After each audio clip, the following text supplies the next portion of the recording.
Hello and welcome to episode 23 of The Australian Runner, our weekly show about running and everything running related. I'm Ben, with me is Chris. Hi everyone. Today we're going to talk about cross-training, its benefits and why you should include it in your running schedule. Let's get started. This week we're not talking about running, we're going to talk about other types of activities that will help you with your running, and that's what we call cross-training. Chris, can you tell us what exactly cross-training is? Cross-training are activities that you do that are non-running related but give your running a boost or may have the potential to give your running a boost.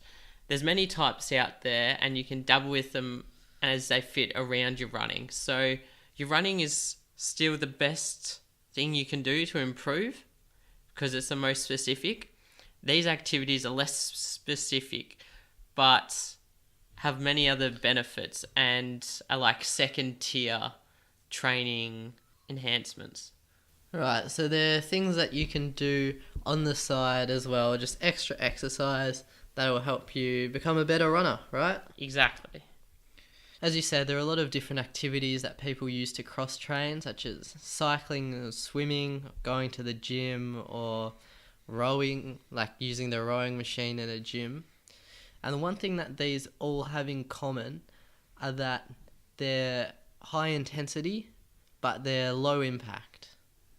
Yeah, so the high intensity means that you can actually get some aerobic benefit and you can actually work the heart, the lungs, and the aerobic pathways in your body so that your body gets used to being more efficient with the oxygen they produce, which will definitely enhance your running.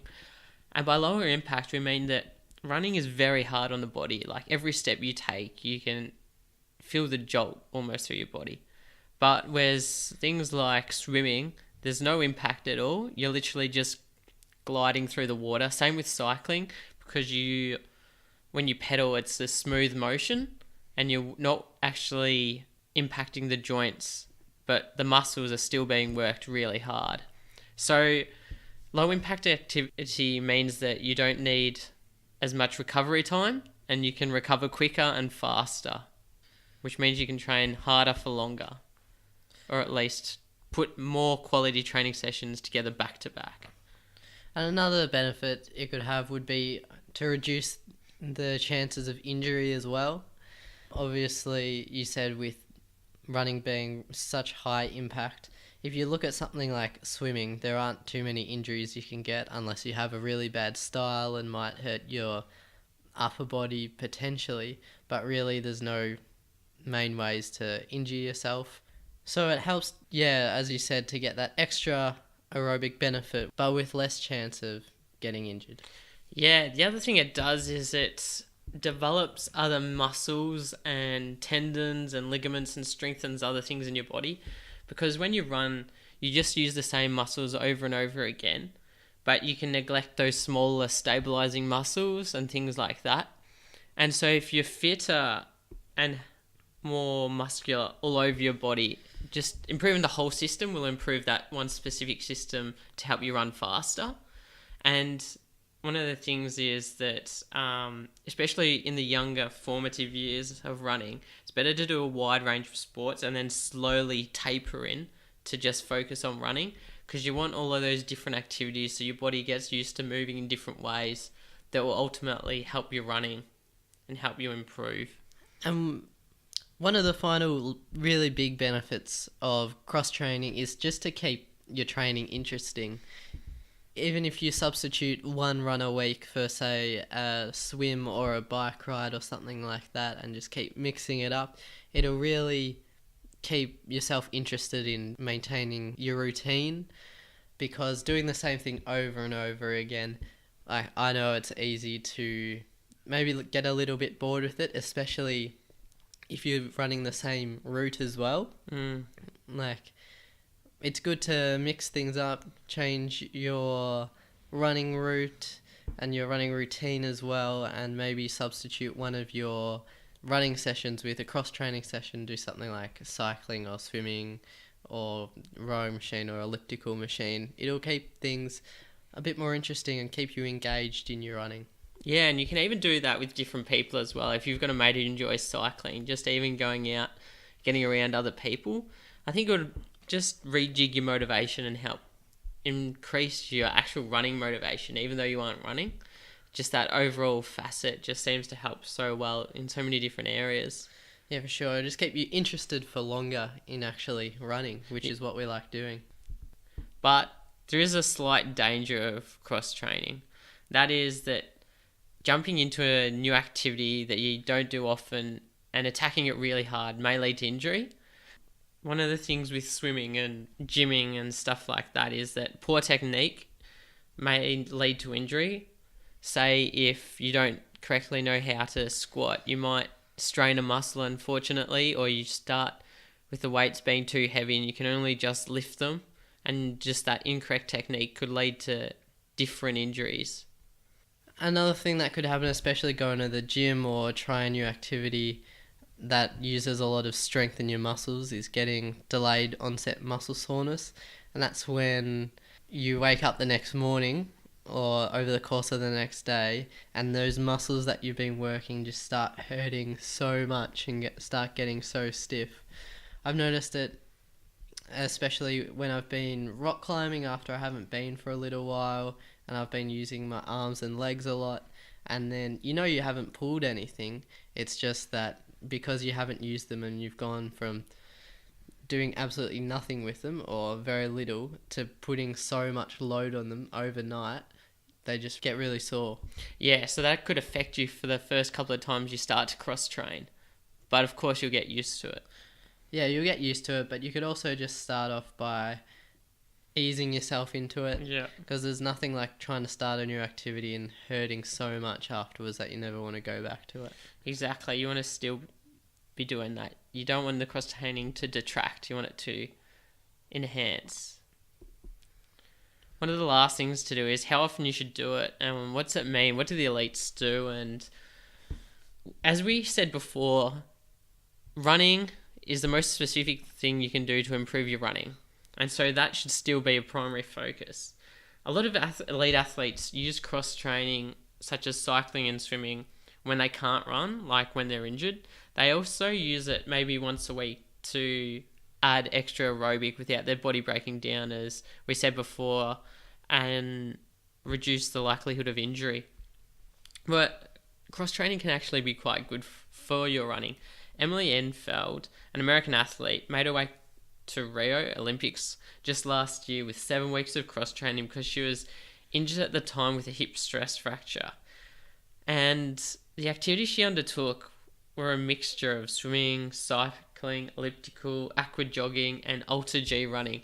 And Ultra G is running with zero gravity, so there's basically no impact. Same with the aqua jogging. You're using that same movement of running, but you're in a water, so you're not actually running on anything. So she used a lot of different things so that there was the muscle specificity where she used the same motion in the water, but there was also a lot of aerobic training with the swimming and cycling and elliptical.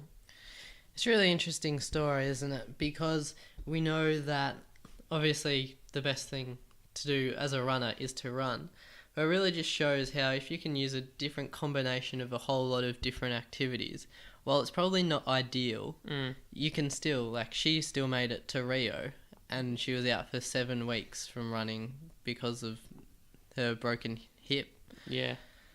So it's interesting how with a good plan of attack, she was able to still do really, really well. Yeah, exactly. And for that's why everyone should do it. Even if it's just once or twice a week around your running, it would be beneficial for everyone. So that leads us to how often you should do cross-training. And the general rule of thumb would be replace a maximum of 25 to 30% of your activity, of your running activity with cross-training should be fine. So if you go running 4 times a week, you can switch one of those for an hour-long cycle, and then you should still be in the same form. One of the things with that I did last year was I started riding to uni, And I really found there was a couple of hills that I really pushed up, and it really helped my 400. Just the cycling gave me more power in the legs was the main thing that I picked up on. The cycling is really a power sport. Each time you push down the pedal, it's like a lot harder and more forceful than every time you push down on the road running. But that transferred from cycling right across to a shorter sprint in running, and actually ran fairly well off not much specific athletics training. And obviously just doing a 20 to 25 minute cycle twice a day, like 4 or 5 days a week, that's just going to help you out across any sort of physical activity. So with that, we'll end the first part of the show there on cross training. We hope you found that useful, and now I'll pass it over to Chris for the week's news. Thanks for that. We'll start off down at the Great Ocean Road, where over the weekend they had their running festival.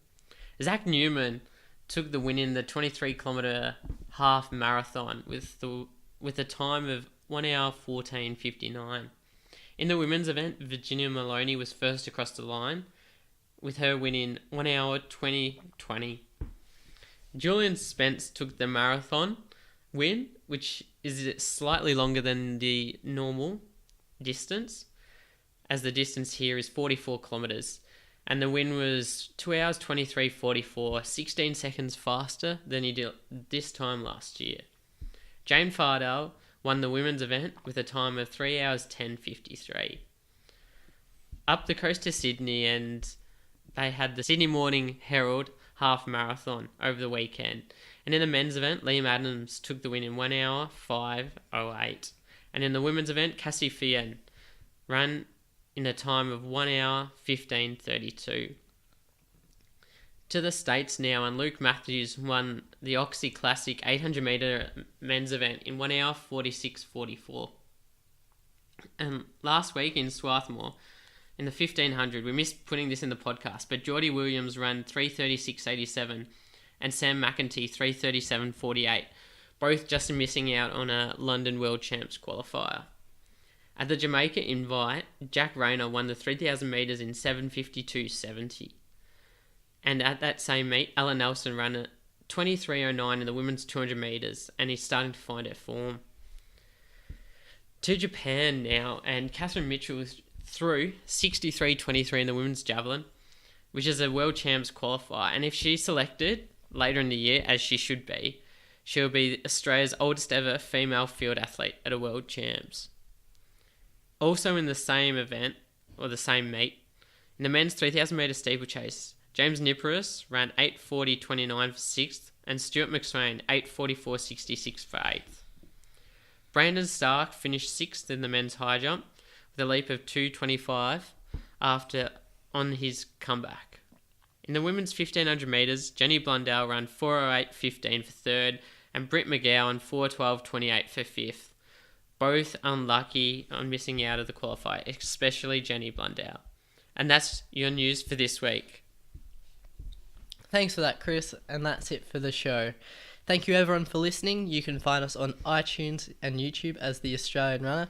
Check us out on Facebook and Instagram, or head to www.theaustralianrunner.com. See you next week. See you next week.